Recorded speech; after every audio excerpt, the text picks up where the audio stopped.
You are listening to Elderberry Croft, Seasons of the Heart, Part 10, October Mourning. Written and narrated by Becky Dowdy. October Mourning, Chapter 1.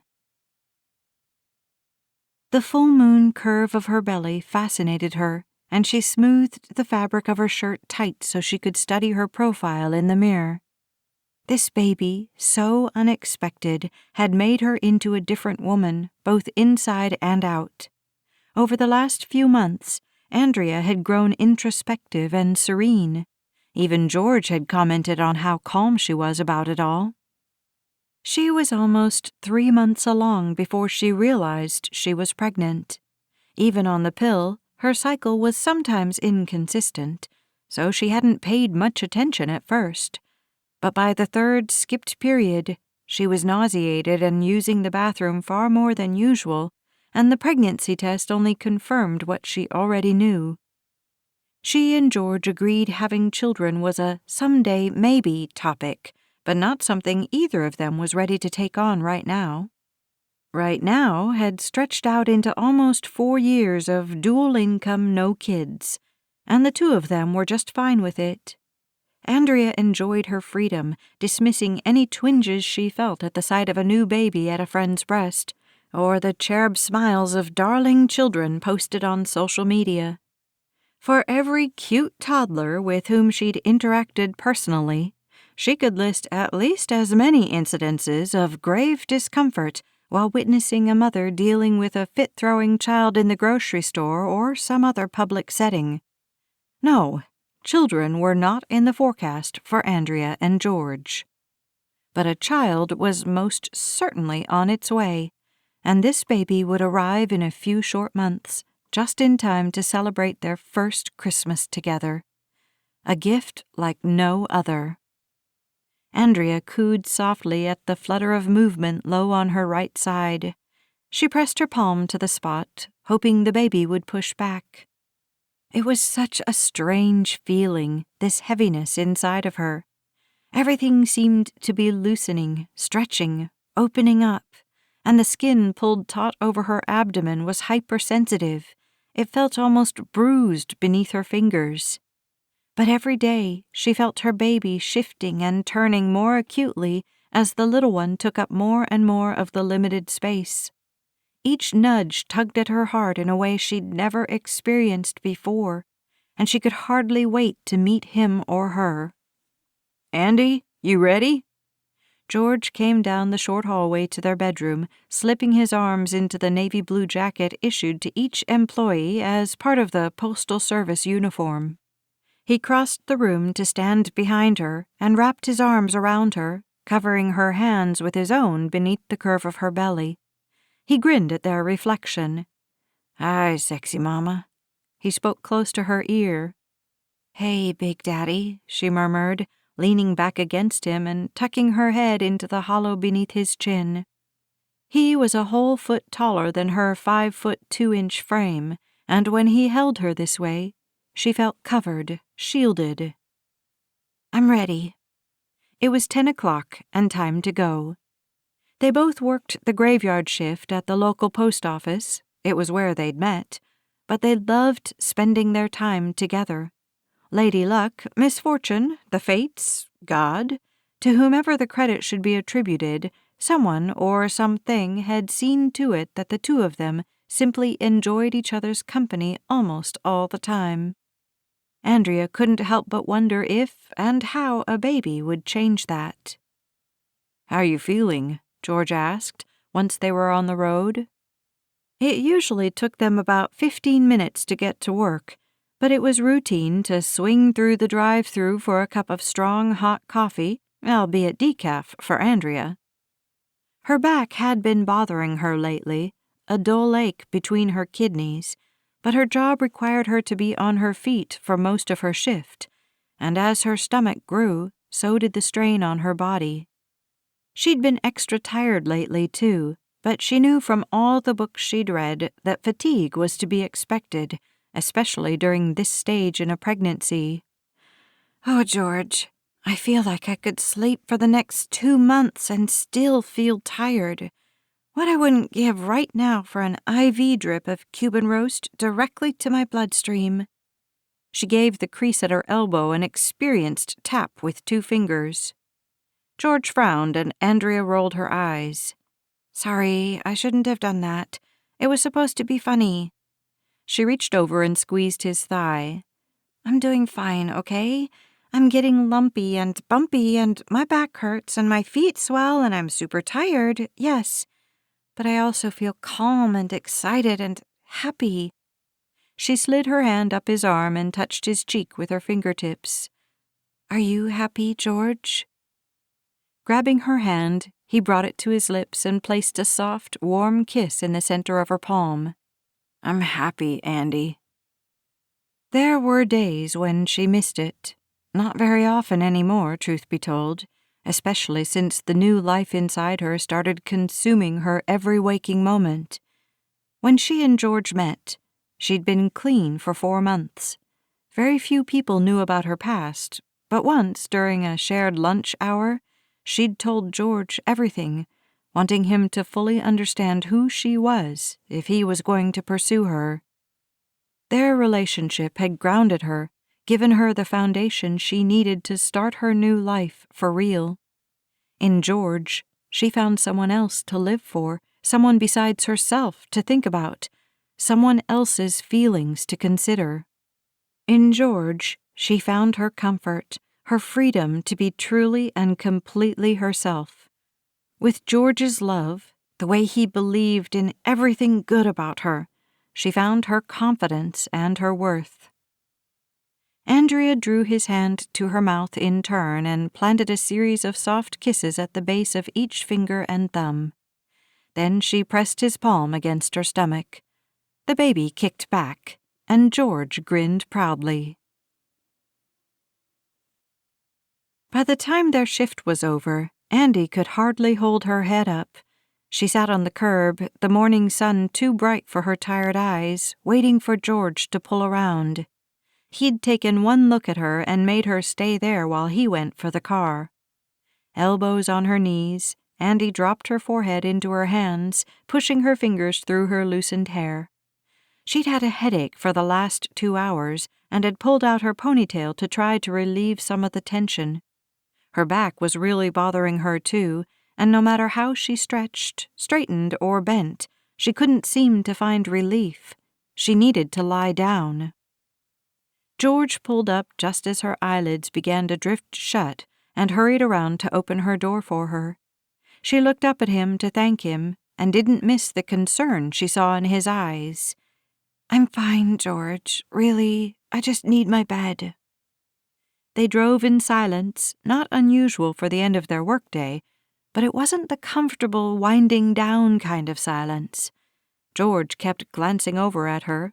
She didn't have the energy to even smile reassuringly at him. She leaned her forehead against the chilled car window and closed her eyes, the rumble of their little Volkswagen Bug lulling her into a stupor.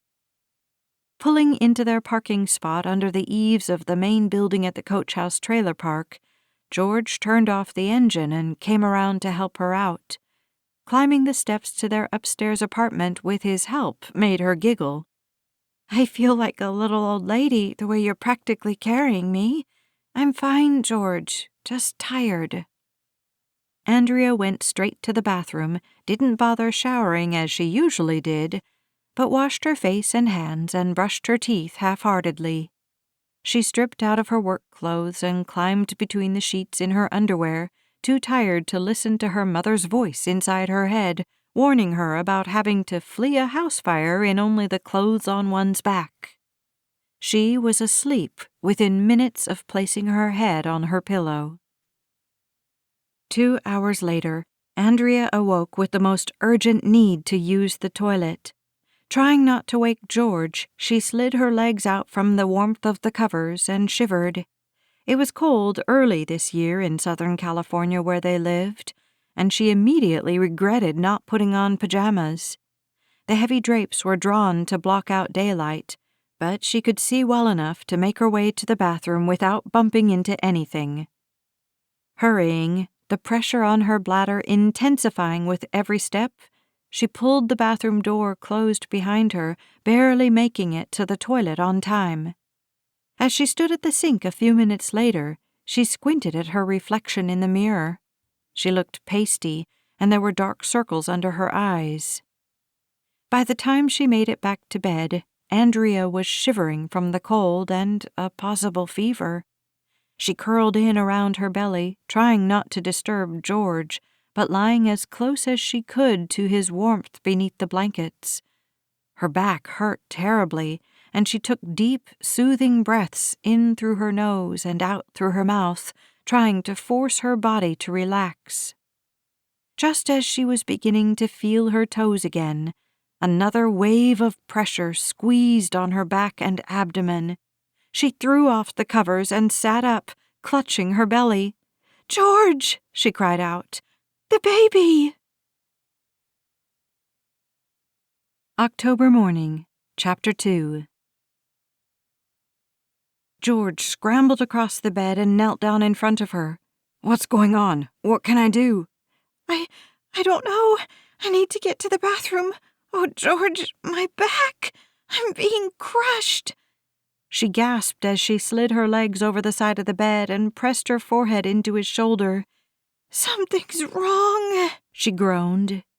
She linked her fingers together around the back of his neck, and he helped her stand. She whimpered against her clenched teeth, shaking at the intensity of the pain that wrapped in bands around her midsection. They took a few steps when it eased. Then she stopped, unable to go on, as the band tightened again, turning her stomach to a hard ball up under her rib cage. "Please, God, help me!" A sudden, warm rush of fluid poured over her bare thighs, and she closed her eyes, crying out, "My water! No, it's too early!" "Andy, baby, I need to call 911 right now." George's voice was tight. Andrea opened her eyes and looked up at him. Even in the dim shadows of the bedroom, she could read the fear on his face. Glancing down past the curve of her belly, she saw the dark pool forming on the carpet as more liquid flowed out of her. Then she smelled it, the acrid stench of blood. She began to wail, clutching her belly. "No, no! What's happening? My baby!" Another contraction hit, hard, and she screamed in agony. George scooped her up and laid her on her side on their bed, where she rolled into a ball of suffering. She futilely wiped at the blood on her legs, unable to believe this was happening, then clutched at the pillow under her head as another contraction hit.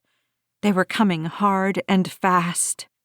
"Help me, George!" she gasped. A pounding on the front door of their little apartment distracted him, and he turned away. "Call 911!" he shouted at whoever was out there. "Call 911!" His voice tore out of his throat like a lion's, ripping into her heart. His fear only heightened hers, and she screamed again as more blood flowed out of her body with another contraction, staining the pale pink sheet beneath her. "Don't leave me! Please don't leave me! My baby, George!" Suddenly, the lights came on, and Prue from the apartment downstairs stood in the doorway of the bedroom, her phone in hand. "We were outside having coffee downstairs. We heard screaming. Paramedics are on their way." Brushing past her was Willow Goodhope, the woman who'd thrown the 4th of July party right after Andrea found out she was pregnant. She'd whispered the news to Willow that day, the first person she'd told other than George. She wasn't sure why. They'd only met a few times before, their schedules rarely coinciding. But something about the red-haired woman made Andrea feel at home around her, and she wanted Willow to know. Willow's eyes had widened, glistening with happy tears. Then she embraced Andrea and congratulated her, and encouraged her to announce it to the rest of the Coach House Trailer Park residents that night. Everyone seemed thrilled for her and George, and she'd been overwhelmed by questions and baby stories and hugs from people she'd seen around the park, but never bothered to get to know. About once a week, there'd be a little basket of goodies waiting on their doorstep when they got home from work in the mornings. Sometimes it contained healthy snacks like homemade granola bars or soothing herbal teas for heartburn. Other times there were gifts for the coming baby, a pair of hand-knit booties, a hooded blanket trimmed in satin, a plastic rubber ducky that squeaked when you squeezed it. Andrea thought it must be Willow's doing, whether she put the baskets together herself or gathered gifts from the other women in the neighborhood, but there was never a name on the card, no one in particular to thank. Finally, after coming home to the 4th or 5th basket, Andrea made her way down to Prue's that afternoon and asked her what she knew about them. Prue confirmed that Willow was indeed responsible, and although Andrea made her a hand-crafted thank-you card, she thought it was a rather inadequate way of showing just how much the gifts and the heart behind them meant to her.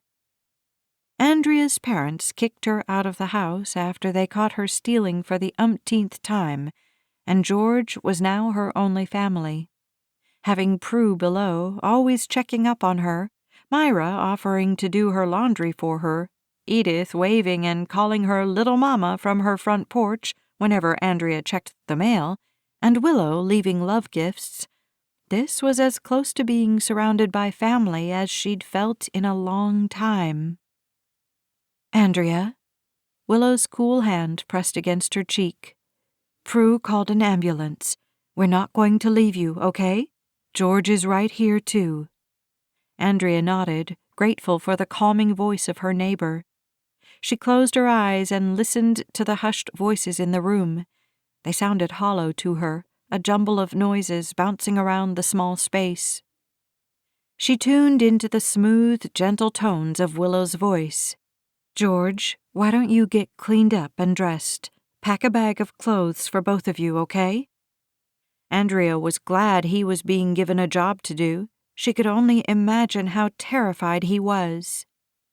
Another contraction gripped her body, and she writhed on the bed, her moans becoming a wail as more liquid poured out of her, and the fear of losing her baby washed over her in waves. As her cries subsided, she could still hear them like echoes in the distance. No, that was sirens, and they were coming for her. "Hold on, baby, hold on," she whimpered, drawing her knees up to her belly, embracing the child inside her with her whole body. "Hold on." She opened her eyes as a team of medics surged into the bedroom, one carrying a strange chair contraption. She eyed it skeptically.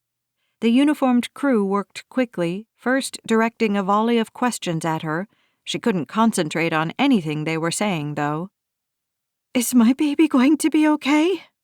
That was the only thing that mattered. "There's so much blood." "We're going to get you to the doctor as quickly as we can, okay?" Andrea might be in agony, but she knew what it meant when people avoided answering questions. She'd experienced a lot of that in rehab, no one quite willing to commit to any guarantees about how she was doing, if she'd ever leave that place, if she was going to die before the stuff worked its way out of her system. Pain wrapped its crushing arms around her again, and she cried out, one arm flailing for George, but the medic was peppering him with questions now. It was Willow's hand, she found. It was Willow's voice who murmured comfortingly, "Breathe with me. In slowly through your nose. Blow out slowly. Help your baby, Andrea. Stay focused on your little one." As the contraction subsided, she saw George's face come into view, and she tried to smile at him. "I'm right here, Andy. I love you, baby. I'm here." One of the uniformed men drew the chair contraption up beside the bed. She saw it was draped with plastic liners. George helped her sit up, and Willow placed a sweater around her shoulders. "We're taking you downstairs in this chair, Andrea," a strong-jawed woman said, leaning down to look her in the eyes. "Let's try to get you over here before your next contraction. Can you help us do that?" Andrea nodded, her eyes finding George's as the technicians hoisted her into the chair, her legs slick and sticky with her blood. They wrapped her sheet around her, then the blanket from the bed, then strapped her in. In a matter of minutes, they were hoisting her down the stairs, George having gone ahead of them and waiting at the bottom beside a gurney. Once inside the ambulance, they strapped a fetal heart monitor around her belly, and she wept with relief when she heard the swishing sound of a heartbeat. George, who had climbed in beside her, squeezed her hand. No one spoke. No one said anything reassuring to them, but Andrea felt certain that if she could hear that little heartbeat, her baby was going to be okay. 15 minutes and 3 terrible contractions later, they pulled up outside the emergency room and wheeled her inside in the throes of another one. She felt George's bones grinding together as she gripped his hand, but he didn't flinch or pull away, and she loved him insanely for it. As the contractions increased in both frequency and intensity, Andrea knew in her heart that her body would not hold this baby any longer. Once in labor and delivery, a nurse pulled George away from the bed, and Andrea cried out for him. The same nurse bent low over her, making eye contact with her just the way the medic had done in their apartment. "Andrea, we need to hook you up to our monitors. I need you to be strong for your baby now, okay? Your husband is right here, but we need room to work." She pointed at George, who stood in the corner of the room, arms crossed tightly over his chest, his eyes wide and worried. Within moments, wires connected her to the machines beside the bed, the screens coming to life. The room stilled, and everyone seemed to hold their collective breaths for just a moment.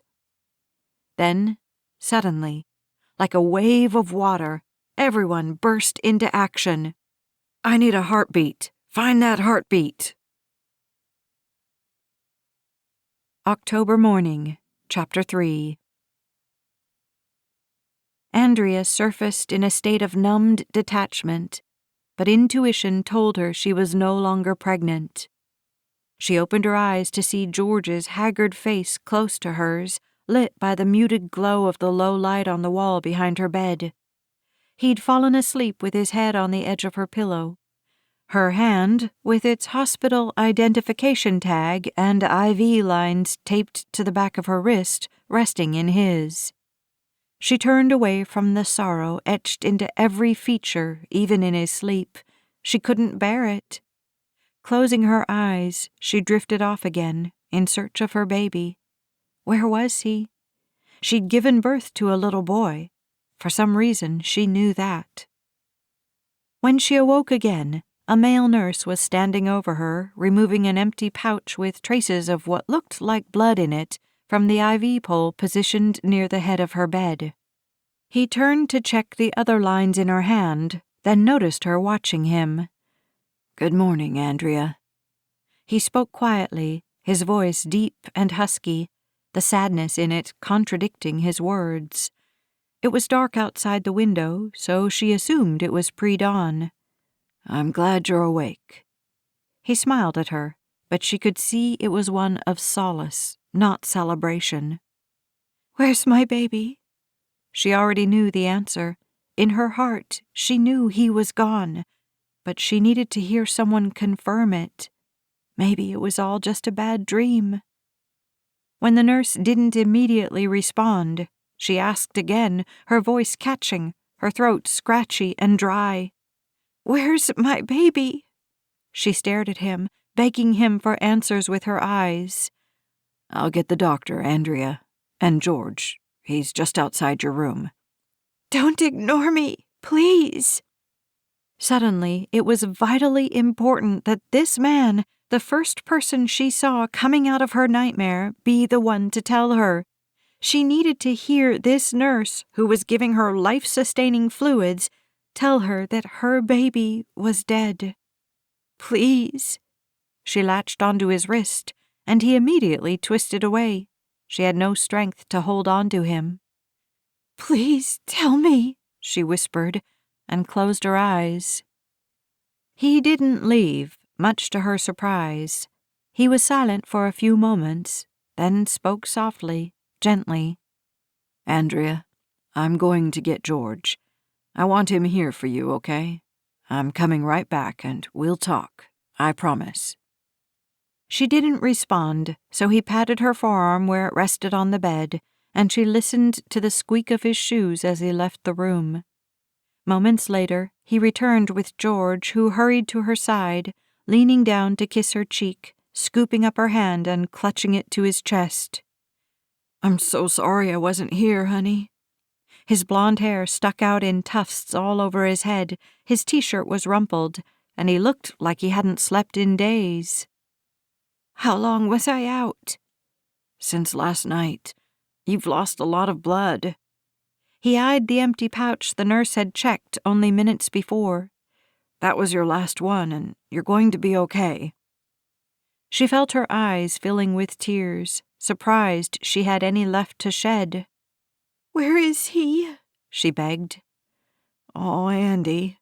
He held her gaze, but his eyes glistened with sorrow. "You were so brave." "Where is my baby?" she cried out. "Why won't anyone answer my question?" Her voice broke and she shoved at George's chest, then pulled her hand out of his grasp. "Why can't you answer one stupid question? What did you people do with him?"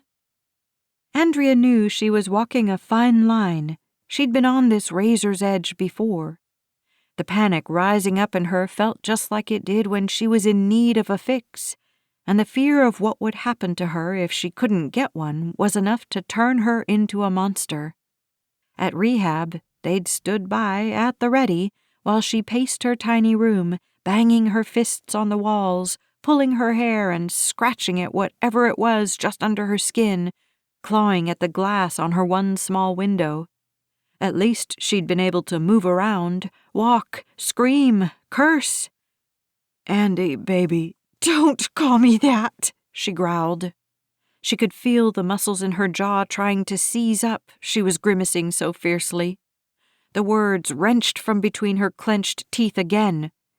"Don't call me that." "Andrea." It was the nurse on the other side of her.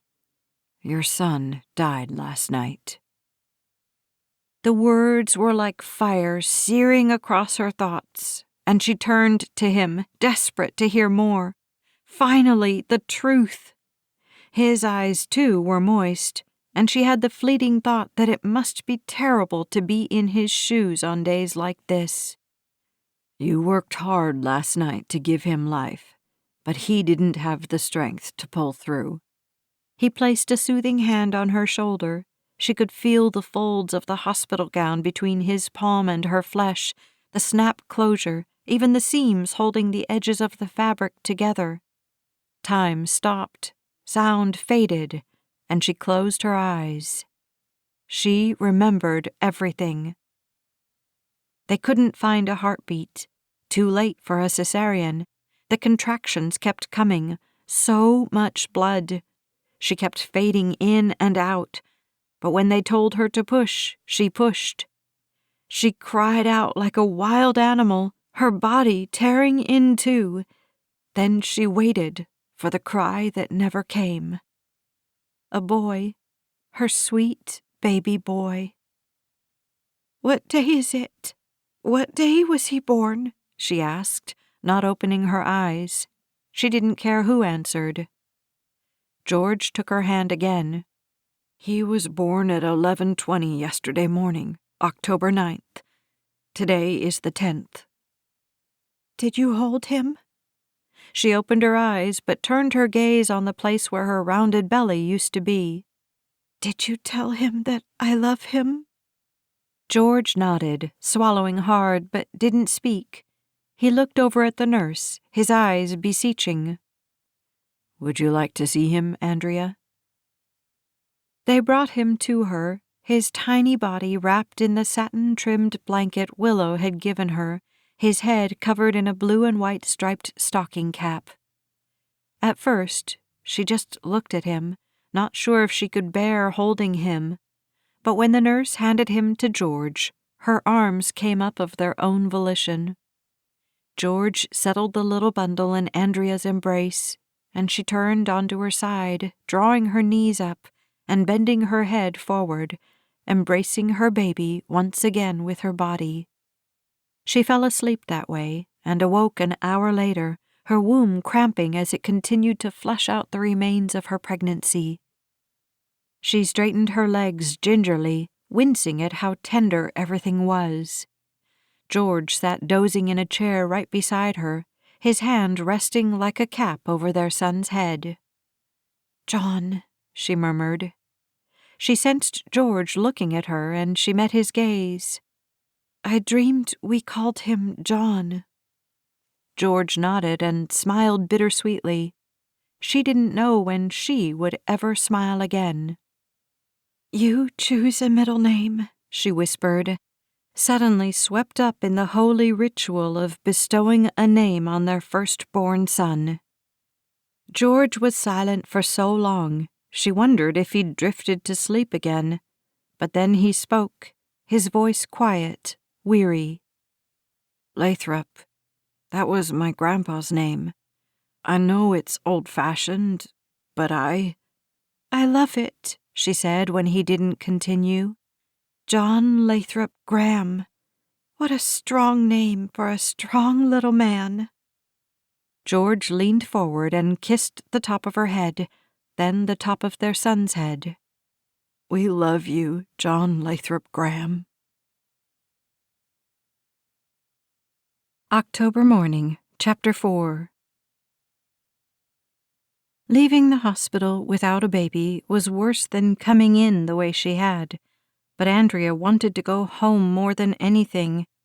She and George had made the coach house trailer park their home for 4 years now, and even though she dreaded what mayhem lay ahead of her, she wanted to go back to what was familiar as quickly as possible. The drive home felt hollow, the 2 feet of space between them stretched out like miles, and for the first time in all the years they'd been together, she felt hesitant to reach out to him. When they arrived back at the park, Willow was there to meet them, and Andrea was glad. She didn't think she could face their bedroom, just she and George, not in the condition they'd left it. George supported her with an arm around her waist as they mounted the stairs together, Willow right behind them. "I made a big pot of soup. It's on the stove for whenever you're hungry. It's homemade chicken and dumplings, and there are some apple elderberry tarts for dessert." Willow held the door open for them, and George walked Andrea through the front room, down the hall, straight to their bedroom.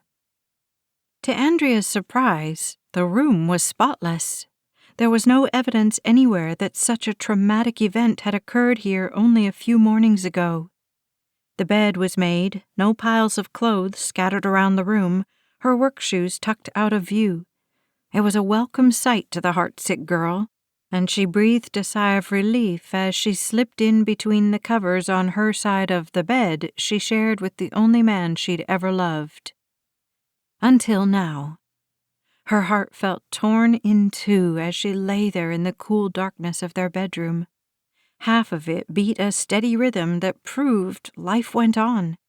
The other half flailed feebly, resisting the forces that kept it pumping blood through her circulatory system. They'd lived their lives in the tiny circle of just the 2 of them. George's parents were divorced and living on opposite sides of the continent, Andrea's family having put her out. They rarely spent time with more than a few friends from work every now and then. In fact, going to Willow's cookout back in July had been a big stretch for them, but they'd both agreed after the fact that it was a wonderful way to spend the holiday. But because they had so few people in their lives and limited finances, they'd decided to have a simple, small ceremony in the hospital chapel. Then they gave permission to the hospital to make arrangements for John's body. They'd said goodbye to John Lathrop that morning, but Andrea could still feel the fragile weight of him against her breast. She wrapped her arms around a pillow and buried her face in it, bringing her knees up like she'd done in the hospital when she held John in her arms. Maybe she could will herself to die, find a way to be with her baby again. Her body heaved and trembled with grief, but she had no more tears, nothing left to pour out, nothing but the blood that had slowed but continued to flow from her body. They assured her it was normal after giving birth, but there was nothing normal about coming home without one's baby. A mother of a stillborn shouldn't have to endure the aftermath of a healthy pregnancy. It was a cruel twist of fate. 9 days later, Andrea was still in bed. She got up to use the bathroom, and not much else. She never ate the food George brought her, the casseroles and chicken dinners their neighbors dropped off for them, but she gathered her wits about her enough to go warm up a can of soup when her stomach growled louder than her morbid thoughts. She hadn't showered since coming home, and she knew she smelled terrible. She didn't care. George had gone back to work a few days after they'd come home from the hospital.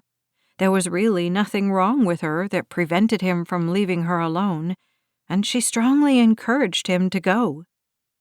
He'd taken to sleeping as far from her as he could so as not to bump her or touch her accidentally. He stopped asking if there was anything he could do for her after she threatened to slit her wrists if he ever asked her again. He obviously thought she might be serious, and Andrea wasn't so sure she wouldn't do it. Placental abruption, they'd called it, a sudden and usually undiscriminating killer. Pete Traylor, the nurse who wasn't afraid to answer her questions, had explained to her that it was difficult to know exactly what led to the placenta pulling away from the wall of the uterus, causing hemorrhaging to the mother and inadequate oxygen to the baby. But the brochure he'd given her had listed contributing factors: older mothers, high blood pressure, carrying twins, trauma to the belly, and more, none of which applied to her. It was the last one on the list that grabbed her by the throat and wouldn't let go. If a mother smokes tobacco or uses methamphetamines or cocaine or drinks alcohol excessively. It didn't matter that she'd been clean for more than 4 years. It didn't matter that she made a point to avoid the smoking section in the breakyard at work. It didn't matter that Pete assured them her past drug and alcohol abuse had nothing to do with this tragedy. This was her just due. This was her punishment for all those years of hurting everyone who loved her, her parents, her big brother, her grandparents. She didn't deserve a child of her own to love. She didn't deserve George either, but he was either too blind to know better or too good a man to abandon her. Feeling hollow, she dragged herself out of bed to find something for her stomach acid to gnaw on. In the pantry, she discovered a can of ravioli near the back of the cupboard. The whir of the electric can opener seemed loud to her, like nails on a chalkboard, and she left the top of the can stuck to the magnet on the opener, dripping globs of tomato sauce on the counter. Too listless to open the silverware drawer, she grabbed a dirty fork from the sink and headed back to the bedroom. Cold, canned ravioli, a dinner fit for kings, queens, and the dregs of humanity. George, who hovered close by most afternoons once he got up, was nowhere to be found, and she went back to bed, not spending more than a few moments considering his absence. She awoke to a silent house just as the sun was slanting its last long rays through the narrow openings of the drapes, and for a few moments a sense of panic settled in, but she tamped it down. He wouldn't just leave without telling her. He was either asleep on the sofa again, or he'd stepped outside for some fresh air. She didn't blame him. If the tables had been turned, she would have stepped outside days ago and stayed out. She wished she could snap out of it. Really, she did, if not for her own sake, for George's. His brow was constantly furrowed, the lines becoming permanent evidence of his worry, and she knew he wasn't sleeping well. She slept off and on all day and night, and tossed and turned in between, causing his sleep to be disturbed too. She didn't mean to, but when she tried not to move, without fail, her back began to itch in that terrible spot between her shoulder blades where she couldn't reach to save her life. She'd get a cramp in her foot, or some other problem would arise that made shifting and jostling absolutely necessary. "George?" she called out tentatively. When he didn't respond, she stopped thinking about him, not having the energy to worry. But she was antsy just lying in bed in the dark, and she couldn't fall back to sleep. Sitting up on the edge of the bed, she had a sudden craving for something hot, maybe some tea from one of Willow's gift baskets. She had just started the water kettle when there was a knock at the door. She ignored it and dropped into one of the dining set chairs to wait for the kettle to whistle, but the knock came again, more insistent this time. Then the doorknob turned, and the door opened. Andrea watched it, but didn't get up. Maybe it was an intruder, an axe murderer come to take her away. Maybe this was an answer to her prayers. She glanced down at the soiled clothes she wore. She'd dropped ravioli on her pink tank top earlier, and the spot had crusted over. She'd stripped out of her sweats on her second day home when they'd gotten blood on them, and she sat there in a pair of George's boxers she'd found lying on the floor in the bathroom. She hoped she'd get a change of clothes in heaven before meeting baby John. She didn't want him to see her this way. Reaching up, she touched her hair. A brush would be good, too.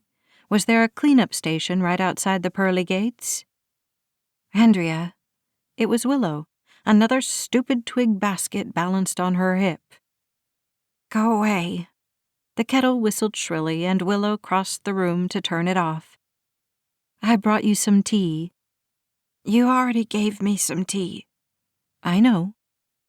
Andrea watched as her neighbor pulled 2 mugs from the basket and set a little strainer in the mouth of each one. "This is a special tea." She opened a small linen bag and scooped a few spoonfuls of dried leaves and berries into the strainers, then poured hot water over the loose tea and covered each mug with their saucers. "Now we let it steep." "I don't want it." Andrea pushed herself up from the table, her legs trembling at the effort. She did not feel like sharing a cup of tea with anyone, not even Willow Goodhope. "I'm going back to bed." "No, you're not." Willow didn't raise her voice, and her tone stayed warm and calm, but there was something firm and unyielding in it. Andrea glared at her for a moment, then turned to make her way down the hall anyway. "Andrea, stop." Willow's voice rose just slightly, enough to make Andrea pause, and she reached out to put a hand on the wall so she could stay upright. "Go away, Willow. I don't want company right now." She didn't turn around. "I know." "And stop saying that. You don't know everything. You don't know me." Before she could take another step, Willow was there, blocking the way. "You're right in some ways, Andrea. I don't know you very well, but I do know grief. It's my constant companion, and I know it better than I know anything else right now." She came near and put both hands on Andrea's shoulders. "You need a shower, honey, and you need some fresh air." "It's dark and cold outside," Andrea retorted, "and I'm too weak to go anywhere." "I know." Willow's words broke off. "Sorry. Yes, it's dark and cold outside, but I thought that would make it easier for you because you'd be less likely to run into anyone. And I have a fire in the fire pit at my place, and blankets." "No." The thought of going outside, of facing the world, even in the dark, was more than she could fathom. "No, please leave me alone, Willow." October Mourning, Chapter 5. She wouldn't take no for an answer, and Andrea didn't have the strength to resist as Willow drew her into the bathroom and led her to the toilet, closing the lid so Andrea could sit. It was cold against the backs of her thighs, and she shivered slightly. "Don't move. I'm going to get a chair." She returned shortly with the chair Andrea had been sitting on and set it in the bathtub directly under the shower head. "That's wood. You can't get it wet." "Sure you can. Where do you think wood came from? Trees, right? And trees love the rain." Andrea scowled, too weak to argue with that kind of nonsense. After helping her out of her clothes and into the bathtub, Willow began to work her magic. She sang softly while she worked, a song Andrea didn't recognize, but one that stirred her and soothed her at the same time. She felt all the tightness begin to leave her shoulders as Willow massaged shampoo into her scalp, making her tingle all over. By the time she was clean and dry and dressed in a pair of flannel pajamas from the bottom drawer of the bureau in the bedroom, Andrea did feel better, but she wasn't about to admit it. Not yet, anyway. "Now let's go have some tea while we wait for George." Willow walked behind her to the kitchen, bringing the waterlogged chair with her. "We'll let this poor thing dry a little more so we can see what kind of damage we've done." "We?" Andrea wasn't about to take responsibility for the chair. "I need to go back to bed. That wore me out." She sank into a different chair while Willow warmed up their tea. "I'm sure it did. That was a lot of work. Now drink up." Like a little girl, Andrea obeyed, sipping gingerly in case the tea was too hot. But it was perfect, perfectly sweetened with honey, a hint of floral, a tang of citrus, a burst of tart berries. "Ambrosia," she whispered, a word from her past that she'd used to describe cocktails of another nature. Yes it is. I make this with orange blossoms and jasmine, elderberries, of course, rosemary, mint leaves, and green tea. It boosts your immunity, stimulates your circulatory system, soothes your spirits, and opens up your sinuses after a good cry." Willow smiled gently at her, then they both turned as the front door opened. "Hey." It was George. He looked from Willow to Andrea and back at Willow again, his eyes guarded, but full of unasked questions. Willow turned to Andrea and reached over to place a hand on her forearm. Andrea could feel the warmth of her palm through her pajama sleeve. "Are you ready?" She didn't respond one way or the other. "I'm going to be right beside you, Andy," George assured her. "I'll carry you if you can't manage the stairs. And Richard Davis is letting us borrow his wheelchair. It's waiting for you below."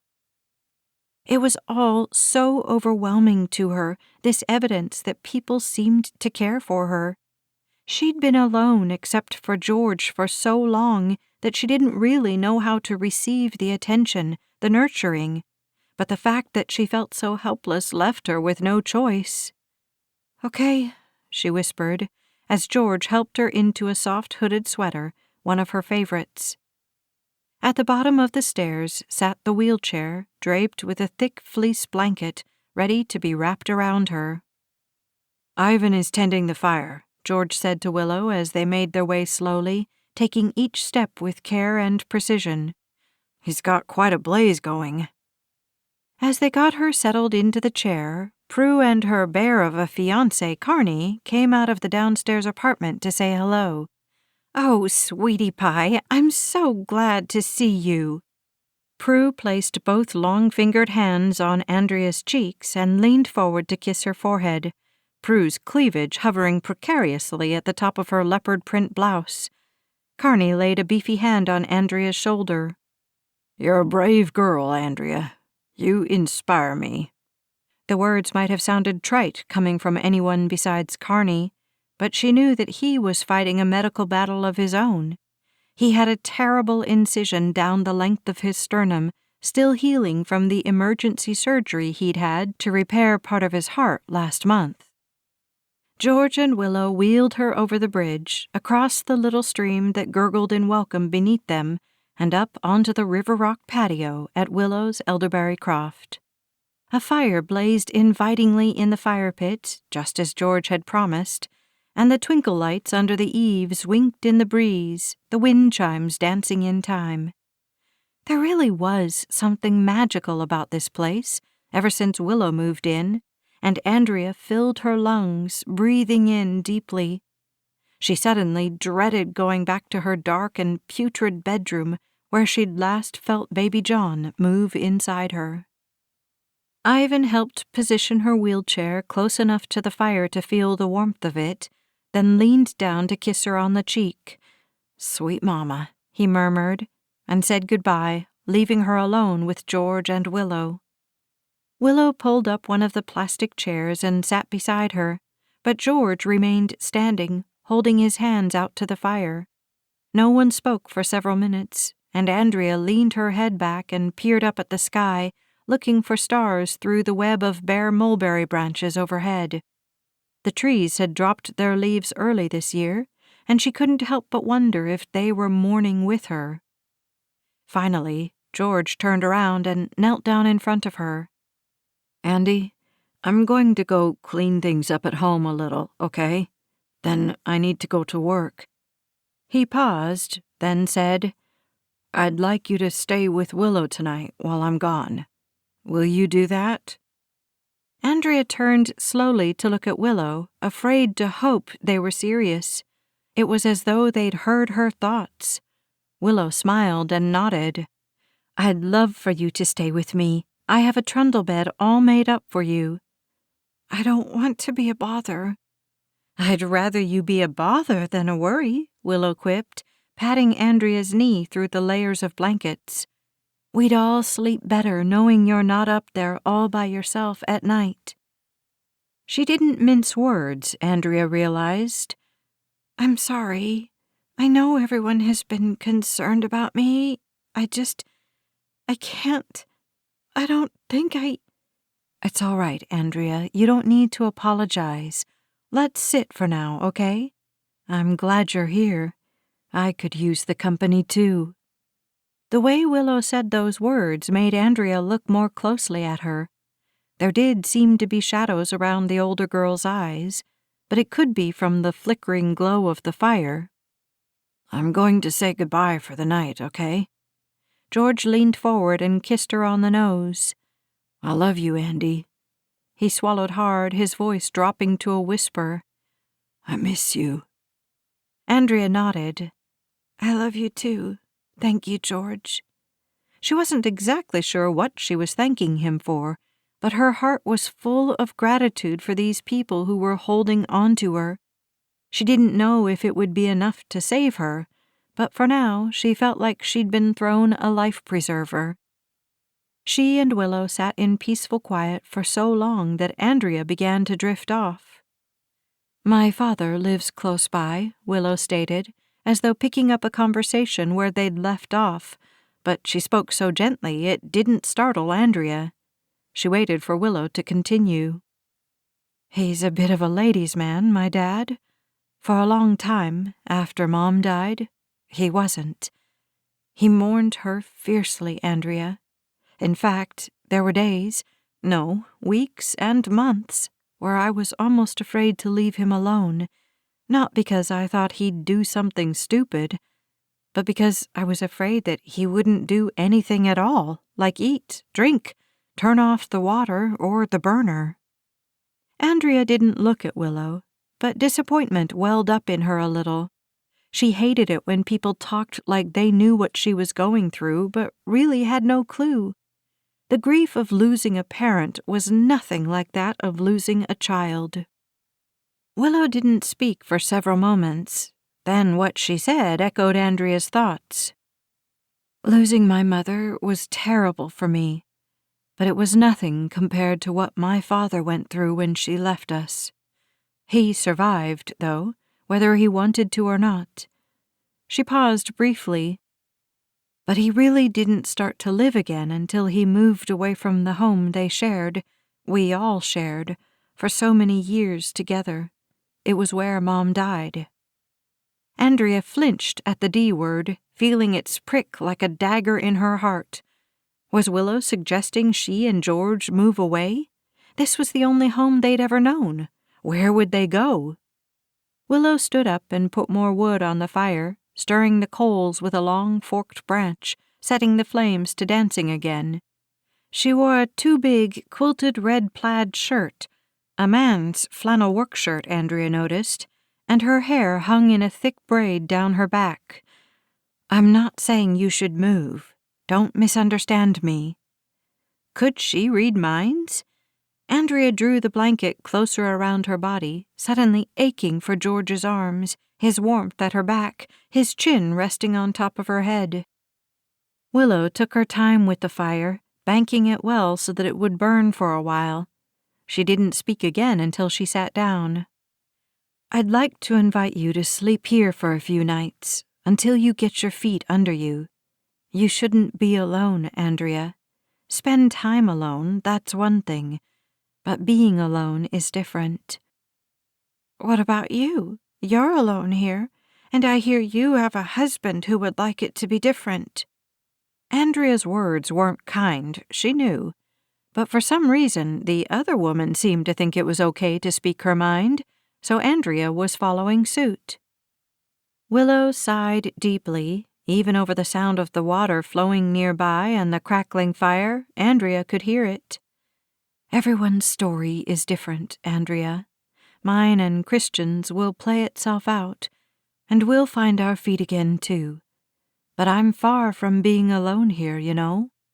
She reached over and brushed a strand of hair away from Andrea's face. "I have you right now." "Why are you here, Willow? Everyone wants to know." "Why don't they ask me then?" "I'm asking you now." Her belligerence was a parlor trick from the old days, an act of self-preservation, but it seemed to be back with a vengeance. October Mourning, Chapter 6. "Yes, you are." Willow shifted in her chair so she was facing Andrea. "Well, I'll tell you. I'm here because I needed to learn to live again. I wasn't doing so well where I was. I needed this place in particular, partly because this place needed me."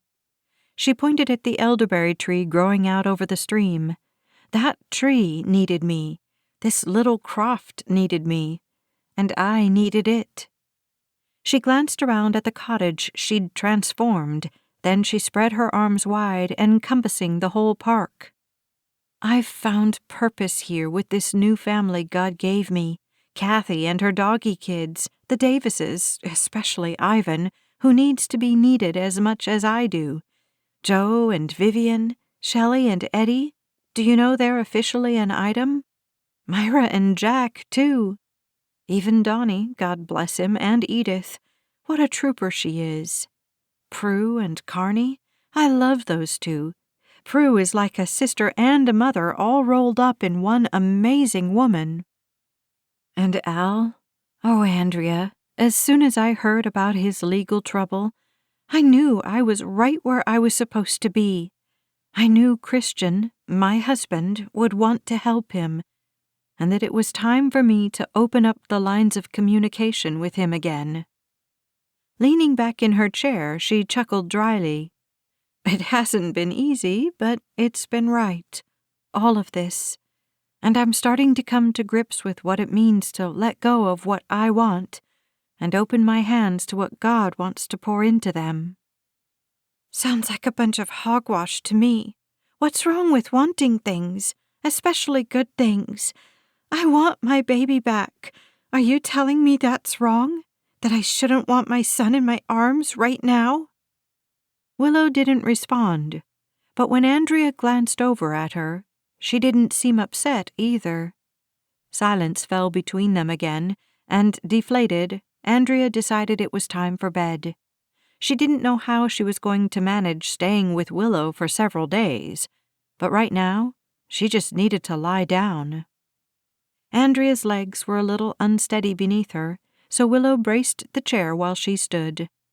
They entered the one-room cottage together, and Andrea felt the corners of her mouth draw up in a tiny smile. It was like stepping into a dream world, with fabric draped from a hook on the ceiling, forming a bohemian-style canopy over the head of the iron-framed bed, the mismatched quilts on the bed and the trundle, pieced together from swatches of every color and pattern imaginable. Twinkle lights draped window toppers, candles flickered in votive cups all over the room. A beautiful Venetian-style globe light hung on a tarnished brass chain from another hook, hovering over the low Queen Anne-style slipper chair and its matching ottoman, spilling a warm glow down on whoever might sit there. While Andrea waited on the edge of the trundle with a glass of water, Willow hurried back across the way to get Andrea's toiletries and clean clothes for the morning. She returned quickly. George had left a packed bag on the landing for her and made sure Andrea had everything she needed to prepare for bed. Then she went back outside to sit by the fire, leaving Andrea alone with her thoughts. To her surprise, as exhausted as she was in body, her mind wasn't as ready to shut down, and sleep eluded her. It was late when Willow finally came tiptoeing in, but Andrea still wasn't asleep. She didn't say anything to her hostess, but with eyes lidded, she watched the red-haired woman make her way around the room, snuffing out any candles that were still burning, turning off the light over the kitchen sink, then dropping into the reading chair.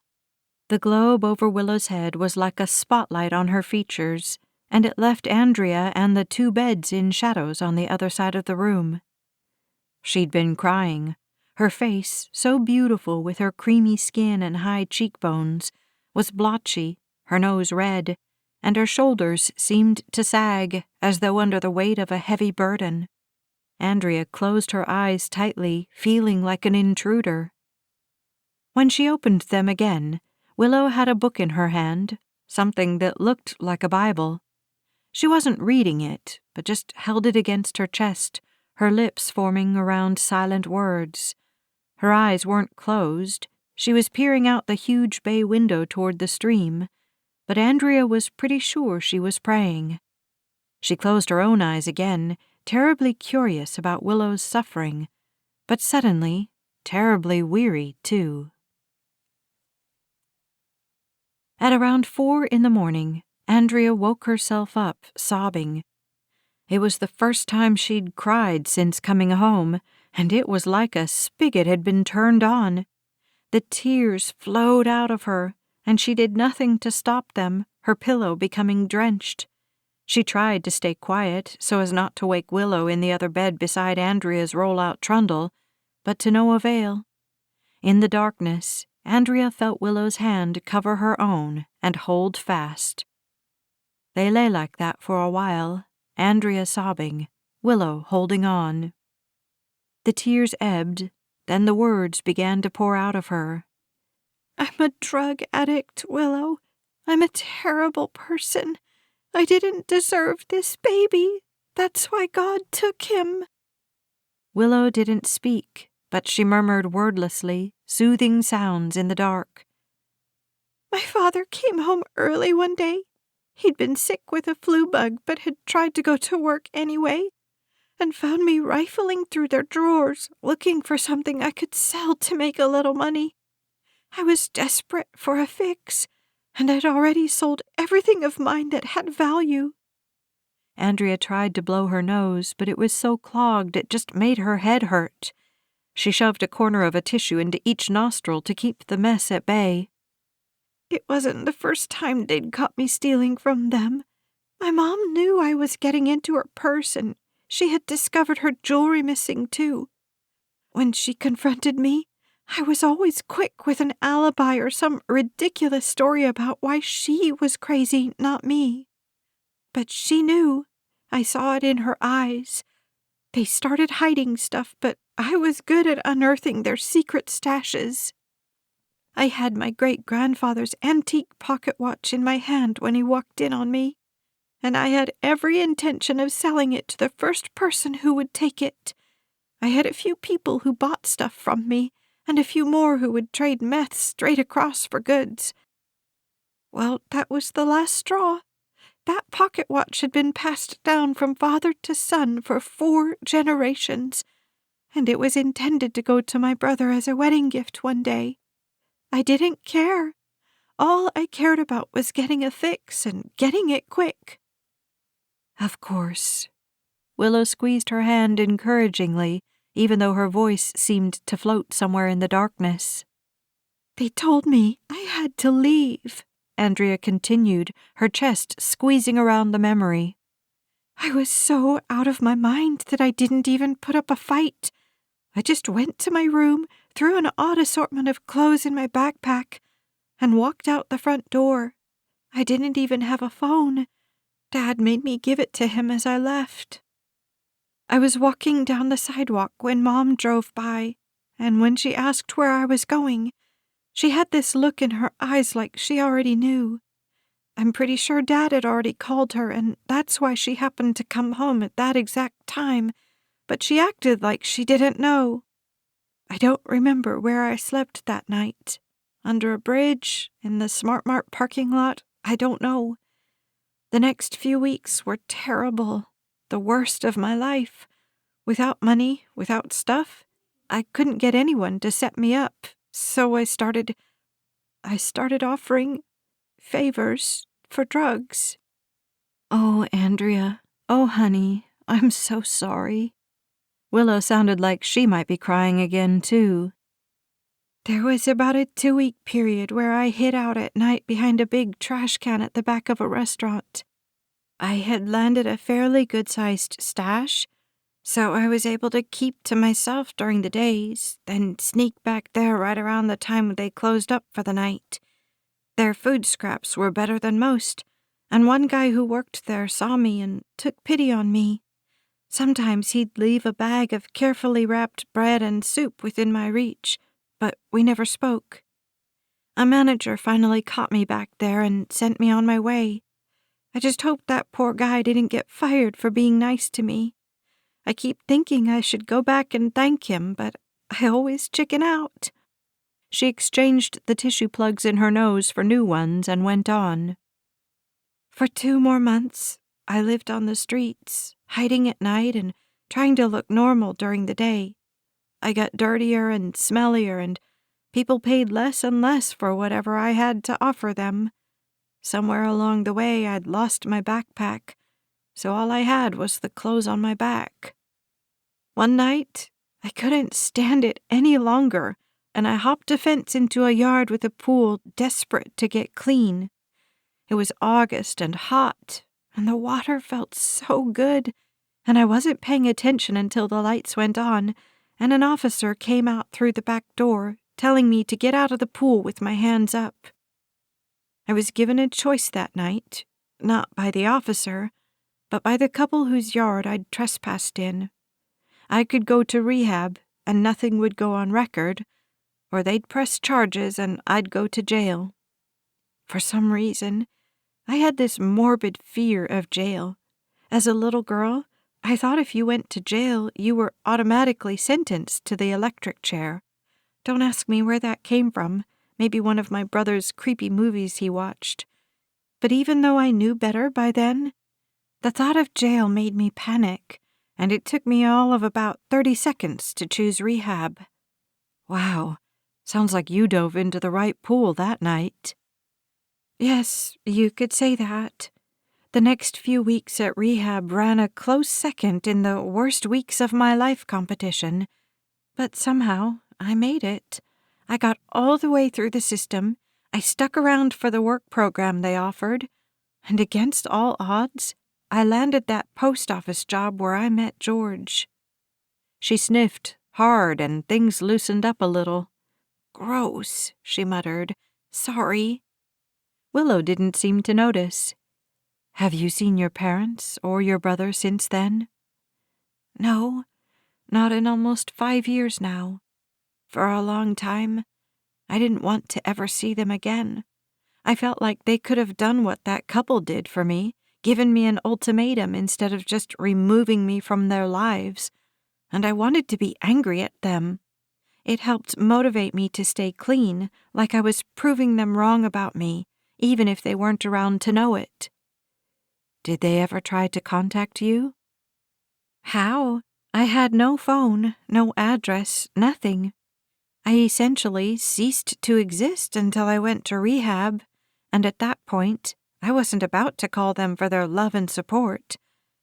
but in the last few years," she paused to swallow the lump in her throat, "especially since getting pregnant, I've thought more and more about going back. I've even dialed their number a few times, but I always hang up as soon as the phone started ringing." "Why are you afraid? You're clean, right? And that's what they wanted, isn't it?" Andrea shrugged in the darkness, even though she knew Willow couldn't see it. "I just am. What if they still reject me? What if they've written me off for good? What if they've gone on with their lives and I'm just a rotten reminder of a rotten past?"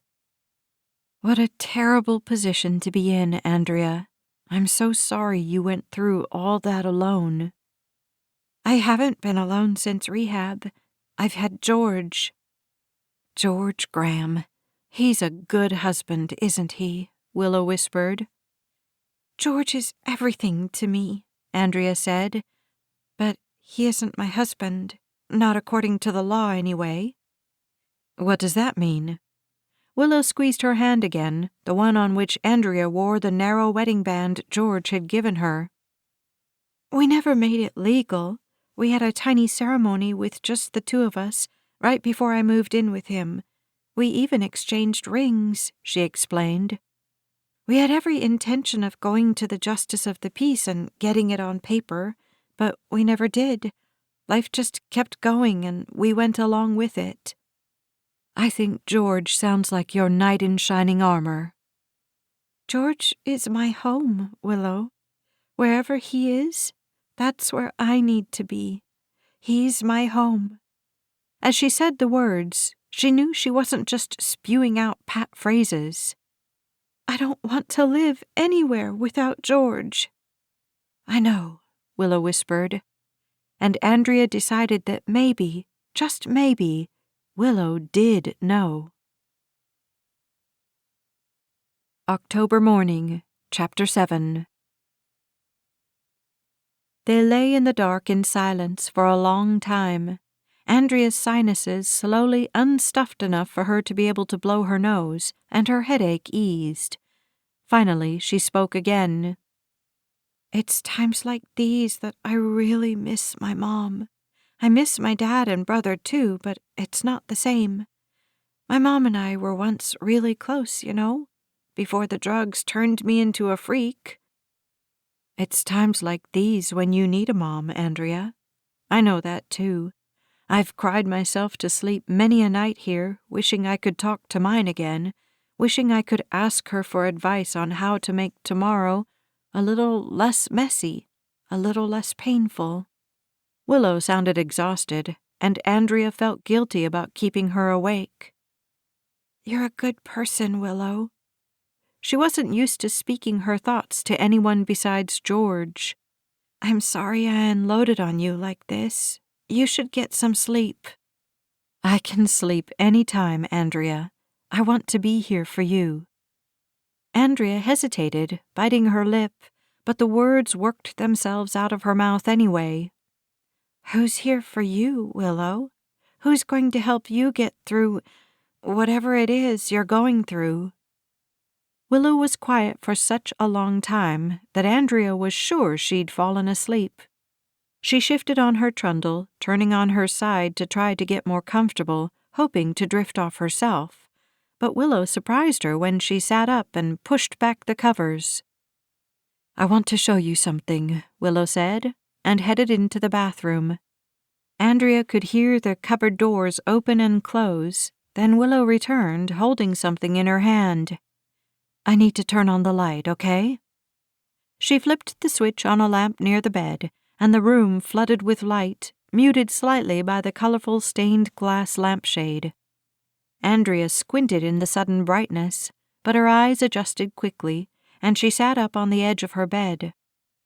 Willow handed her a framed photograph of a young child, probably 2 or 3 years old, a little girl, no, a little boy in blue jeans, with curly red hair just like Willow's, in the arms of a handsome, laughing man. "That's Christian, my husband. You might have seen him over at Al's." Willow dropped down to sit beside her. Andrea nodded, frowning a little. The well-groomed, all-business lawyer she'd seen climbing in and out of his silver car had little in common with this laughing man whose eyes were full of emotion, and she had to look a little closer to find the resemblance. The child, though. She raised questioning eyes to Willow. "That's Julian Alexander Goodhope, our son. He's been gone 11 months, 1 week, and 3 days." Willow seemed to shrink a little right before Andrea's eyes. "Julian is why I'm here." We hope you've enjoyed our production of October Mourning, Elderberry Croft, Seasons of the Heart, Part 10, written and narrated by Becky Dowdy. Copyright 2014 by Becky Dowdy. Production copyright 2022 by Becky Dowdy. This is Brave Hearts Press audio production. Thank you for listening.